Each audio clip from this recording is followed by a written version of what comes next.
Ya, dialog rindu sosok Ahok di daerah kita lanjutkan, dan saat ini pemirsa sudah ada beberapa pesan singkat atau SMS yang masuk ke Berita Satu mengenai tema kita kali ini. Kita akan tampilkan. Ini dari Twitter dulu, ada satu mention dari Zahir Mustafa. Mencuatnya sosok Ahok yang kokoh bagi batu karang. Bagai batu karang dan mandiri dalam prinsip seakan-akan memberi hiburan tersendiri bagi rakyat yang punya harapan. Oke, itu dari Zahir Mustafa. Ini bahasanya puitis sekali ya. Kemudian ini dari Ahok Fans Club. Wow. Ini ada apa itu mentionnya? Kemunduran pemberantasan korupsi. Kerinduan pada sosok @basuki_BTP, Basuki Cahayapurnama ini ya, atau C. Ahok Sang Revolusioner. Ini C maksudnya Che Guevara, mungkin diambil dari Che Guevara ya. Oke, itu ada dua mention dari Twitter. Kemudian ini ada SMS dari nomornya berapa ini?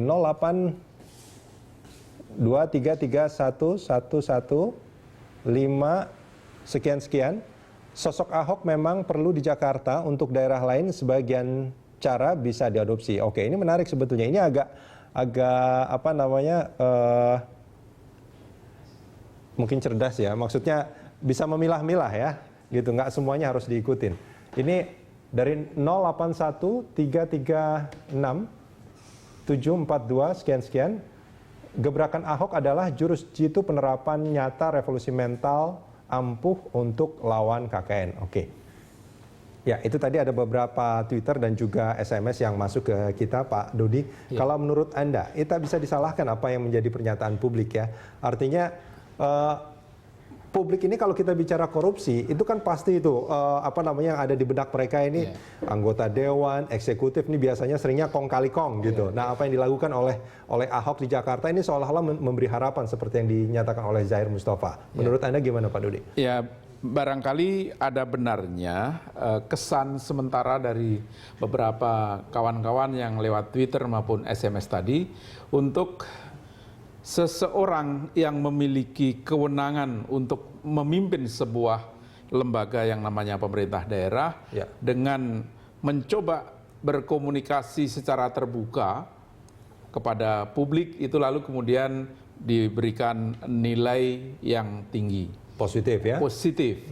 Nah, hanya saja memang itu nanti kalau dalam penilaian kami secara pribadi, barangkali nanti akan terseleksi kawan-kawan yang dalam tanda petik membuat anggaran itu kan bukan hanya dari Pemda atau dari DPRD, tetapi adalah dua pihak yang itu saling barangkali tadi disebut kong kali kong tadi itu.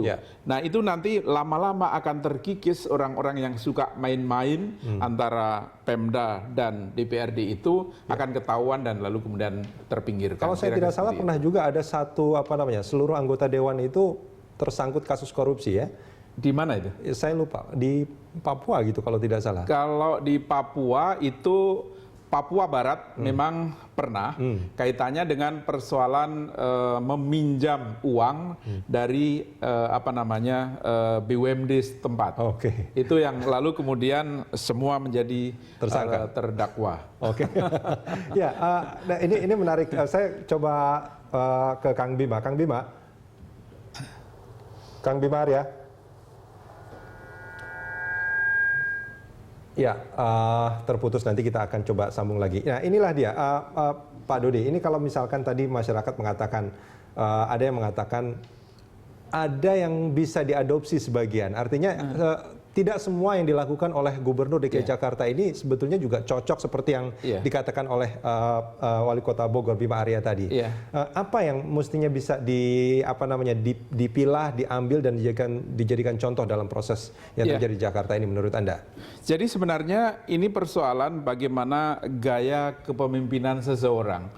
Jadi kalau Pak Ahok dengan ngomong yang sangat terbuka seperti itu, barangkali tidak cocok kalau misalnya itu harus diterapkan diterapkan di Yogyakarta, Gubernur DIY misalnya. Ini Pak Dodi ini karena orang Jawa ngomongnya halus sekali ya, bicaranya terbuka sebetulnya. Maksud saya gaya Ahok yang sangat terbuka tadi itu tidak cocok misalnya untuk diterapkan Gubernur DIY atau Gubernur Jawa Barat misalnya. Tapi bukankah transparansi, keterbukaan itu menjadi penting? Transparansinya penting, tetapi cara komunikasinya yang lalu kemudian itu perlu penyesuaian dengan lokalitas di Jawa Barat, di DIY dan seterusnya. Berani itu nggak mesti harus bentak-bentak ya? Tidak harus. Itu maksudnya Pak Dodi? Ya, kira-kira seperti itu.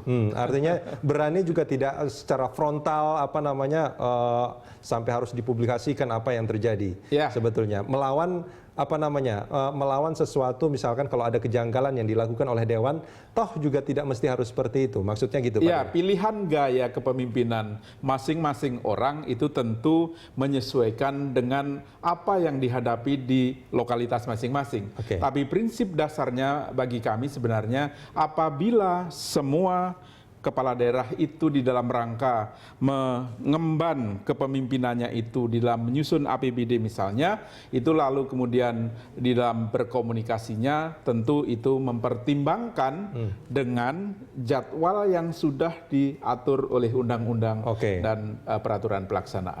Karena kita bicara anggaran ini juga ini akan bicara soal pembangunan di daerah. Iya, betul. Kalau tertunda saja, ini juga artinya pembangunan juga tertunda. Dan itulah yang terjadi di Jakarta. Ya, kira-kira seperti itu. Nah, Pak Dodi, kita akan sambung ini di segmen berikut nanti.